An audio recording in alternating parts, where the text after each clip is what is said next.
회의실 형광등이 윙윙거리고 에어컨 바람이 목덜미를 스치는 오후 3시 어딘가에서 한 사람이 조용히 두 팔을 가슴 앞으로 접었습니다. 의자 등받이에 등을 기댄 채 어깨를 살짝 웅크린 그 자세를 보는 순간 맞은편 사람의 머릿속에는 이미 판단이 끝나 있습니다. 저 사람 기분 나쁜가 보다, 아니면 내 말에 반대하는 건가 하는 생각이 번개처럼 스쳐 지나갑니다. 근데 그 판단이 완전히 틀렸을 수 있다는 사실을 아는 사람은 놀라울 만큼 적습니다.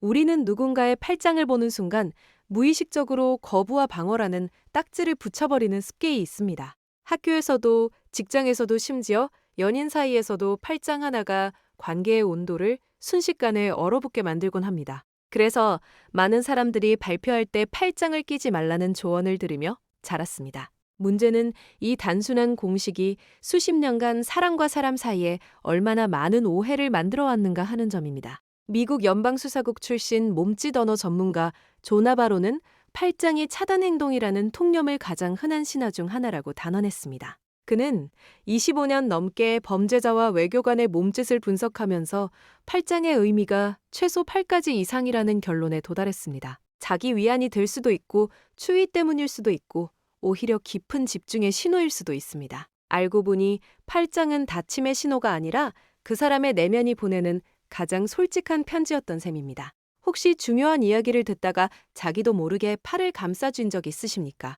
그때 상대가 갑자기 표정이 굳어지면서 뭔가 잘못 말한 건가 하는 눈빛을 보냈던 기억이 떠오르지 않으십니까? 그 순간 당신의 팔짱은 거부가 아니라 오히려 더 열심히 듣고 있다는 뜻이었을지 모릅니다. 팔짱 안에는 우리가 상상하지 못했던 8가지 속마음이 숨어 있습니다. 불안한 마음이 스스로를 안아주는 자기 포옹부터 문제를 끝까지 붙잡겠다는 인내의 자세까지, 그 갈래는 놀라울 정도로 넓습니다. 그 속마음을 하나하나 파헤치고 나면 사람을 바라보는 눈이 완전히 달라질 겁니다. 지금부터 짱이라는 무의식의 언어가 품고 있는 진짜 비밀을 낭낭히 풀어보겠습니다. 35 직장인 민준이라는 사람이 있습니다. 그는 매주 월요일 아침 회의 때마다 팔짱을 끼는 버릇이 있었는데 팀장은 그를 볼 때마다 속으로 반항적인 직원이라고 판단하고 있었습니다. 결국 인사평가에서 민준은 협조성이 부족하다는 평가를 받았고, 그 이유를 들었을 때 어이가 없어서 한동안 말을 잇지 못했습니다. 민준이 팔짱을 끼던 진짜 이유는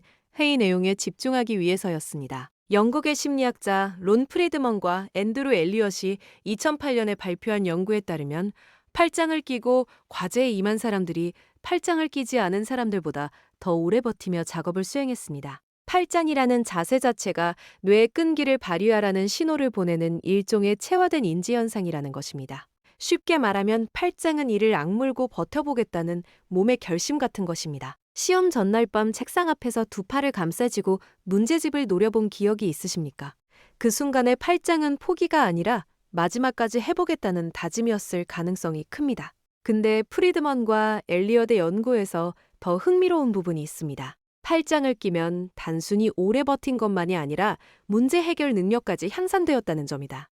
마치 몸이 먼저 집중 자세를 취하면 뇌가 그 자세에 맞춰서 사고 회로를 가동시키는 것과 같습니다. 이것은 마치 달리기 선수가 출발선에서 자세를 낮추면 온몸의 근육이 이미 달릴 준비를 끝내는 것과 비슷합니다.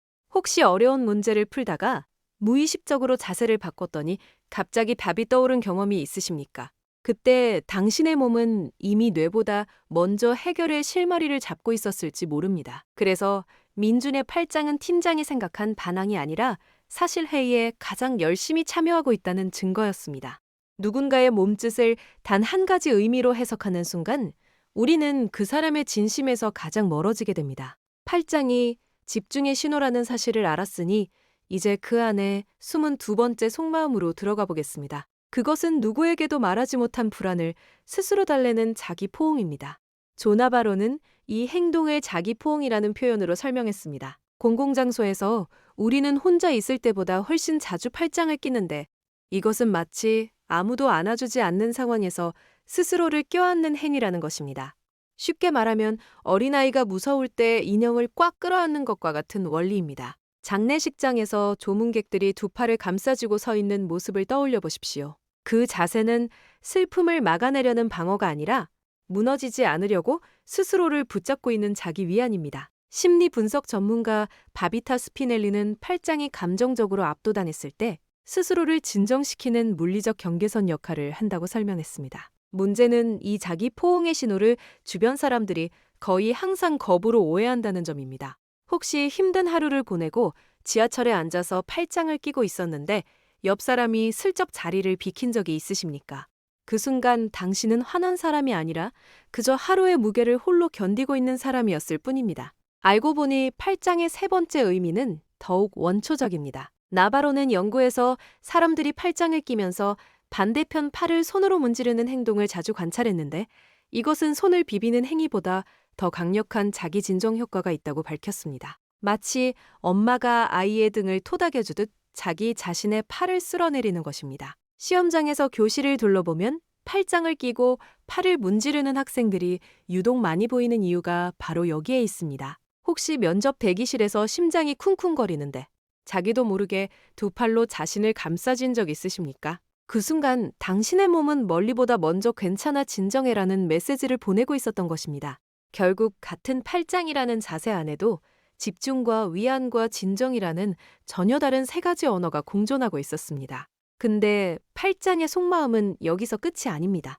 사람들이 가장 흔하게 떠올리는 팔짱의 의미가 하나 있습니다. 바로 화가 나서 자신을 억제하는 자기 구속입니다. 나바로는 공항에서 비행기 탑승이 취소된 승객들을 관찰했을 때 많은 사람들이 주먹을 쥔 채 팔짱을 꽉 끼고 얼굴에 분노를 담고 있었다고 기록했습니다.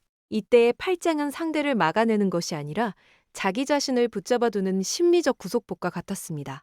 아이들이 하기 싫은 숙제를 시켰을 때 두 팔을 꽉 끼고 몸을 웅크리는 모습을 떠올려 보십시오. 그 아이는 부모를 밀어내는 것이 아니라 터져나오려는 감정을 온몸으로 꾹 누르고 있는 것입니다. 혹시 직장에서 부당한 지시를 받았을 때 입은 다물었지만 두 팔이 저절로 가슴 앞에서 단단하게 잠긴 적이 있으십니까? 그때 당신의 팔짱은 분노를 상대에게 쏟지 않기 위한 마지막 안전장치였을 수 있습니다. 그래서 팔짱의 네 번째 속마음은 참음이고 그 참음 뒤에는 때로 슬픔이 숨어 있기도 합니다. 알고 보니 팔짱에는 정반대의 의미도 있습니다. 나바로는 경비원이나 경찰관이 팔짱을 끼는 모습에서 위력과시의 신호를 발견했습니다. 두 팔을 교차하면 상체가 더 넓어 보이는데 이것은 영장류가 위협 앞에서 몸을 크게 부풀리는 본능과 같은 뿌리에서 나온 행동입니다. 쉽게 말하면 나는 이 상황을 감당할 만큼 크다는 것을 몸으로 선언하는 자세입니다. 혹시 누군가와 의견 충돌이 있을 때 상대가 갑자기 팔짱을 끼면서 어깨를 펴고 턱을 살짝 들어올리는 것을 본 적 있으십니까? 그 순간의 팔짱은 방어가 아니라 오히려 공격적 자신감의 표현일 수 있습니다. 문제는 위안의 팔짱과 위력의 팔짱이 겉모습만으로는 거의 구별이 안 된다는 것입니다. 같은 자세인데 어깨가 움츠러들면 위안이고 어깨가 활짝 펴지면 위력이라는 미세한 차이뿐입니다. 이 차이를 읽지 못하면 불안한 사람에게 왜 화났냐고 묻거나 자신감 넘치는 사람에게 기분 안 좋아 보인다고 말하는 치명적인 실수를 저지르게 됩니다. 이제 팔짱의 여섯 번째 속마음을 이야기할 차례인데 이것은 우리 모두가 한 번쯤 경험한 가장 단순한 이유입니다. 추울 때 우리는 팔짱을 끕니다. 나바로는 가장 단순한 설명이 정답일 때가 있다며 추위라는 물리적 이유를 팔짱의 독립적인 의미로 분류했습니다. 겨울철 버스 정류장에서 사람들이 나란히 팔짱을 끼고 서 있는 풍경을 떠올려 보십시오. 아무도 그 사람들이 화났다거나 거부하고 있다고 생각하지 않습니다.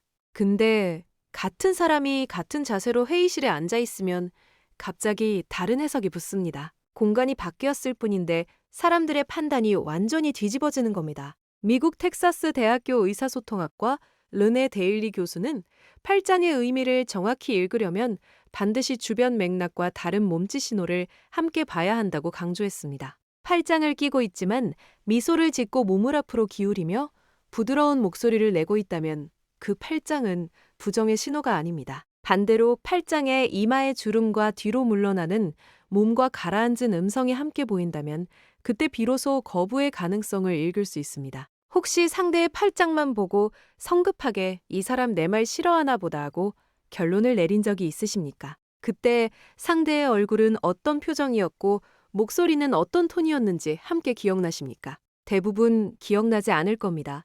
그래서 우리의 뇌는 팔짱이라는 하나의 조각만으로 전체 퍼즐을 완성하려는 지름길을 좋아하는데 이 지름길이 바로 오해의 출발점입니다. 알고 보니 팔짱 오해의 뿌리에는 확증 편향이라는 심리적 함정이 있습니다. 한번 저 사람은 방어적이다라고 판단하면 그 이후의 모든 행동이 그 판단을 뒷받침하는 증거로만 보이기 시작합니다. 마치 한 가지 색의 안경을 쓰면 세상 전체가 그 색으로 물드는 것과 같습니다.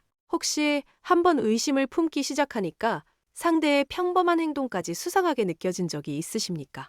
그 순간 당신의 뇌는 팔짱이라는 첫 번째 판단에 갇혀서 나머지 모든 신호를 걸러내고 있었던 것입니다. 결국 팔짱을 오해하는 진짜 원인은 팔짱 자체가 아니라 한 가지 의미만 알고 있는 우리의 좁은 해석 틀에 있었습니다. 이제 민준의 이야기로 돌아가 보겠습니다. 그가 팔짱의 진짜 의미를 알게 된 이후 달라진 것이 있습니다.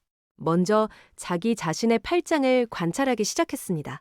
집중할 때와 불안할 때와 추울 때 자신의 팔짱이 미묘하게 다르다는 것을 발견한 것입니다. 집중할 때는 팔을 가볍게 교차한 채 상체가 앞으로 기울었고 불안할 때는 양손으로 팔뚝을 꽉 쥐며 어깨가 귀 쪽으로 올라갔습니다. 이것을 인식하게 되자 다른 사람의 팔짱도 전혀 다르게 보이기 시작했습니다. 혹시 오늘 하루 동안 팔짱을 끼는 사람을 몇 번이나 보셨는지 기억나십니까? 만약 기억나신다면 그때마다 어떤 생각을 하셨는지 스스로에게 물어보시기 바랍니다. 여기에 오늘 당장 실천할 수 있는 방법이 하나 있습니다. 하루에 한 번 누군가의 팔짱을 발견했을 때 세 가지를 함께 확인해 보십시오. 첫째, 그 사람의 표정이 긴장인지 편안인지, 둘째, 어깨가 올라가 있는지 내려가 있는지, 셋째, 목소리 톤이 날카로운지 부드러운지입니다. 이 세 가지를 함께 확인하는 습관이 생기면 팔짱 하나로 사람을 판단하는 오류에서 벗어날 수 있습니다.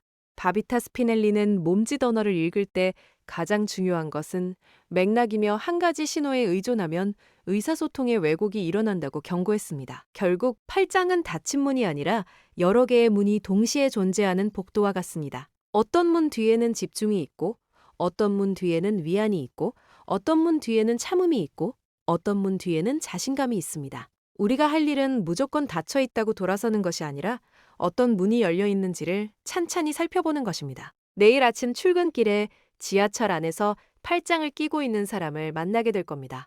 예전이라면 저 사람 기분 나쁜가 보다 하고 지나쳤을 그 순간 이제는 한 번 더 바라봐 주십시오. 그 팔짱 안에는 아무에게도 말하지 못한 하루의 무게를 혼자서 끌어안고 있는 한 사람의 진심이 들어있을지 모릅니다.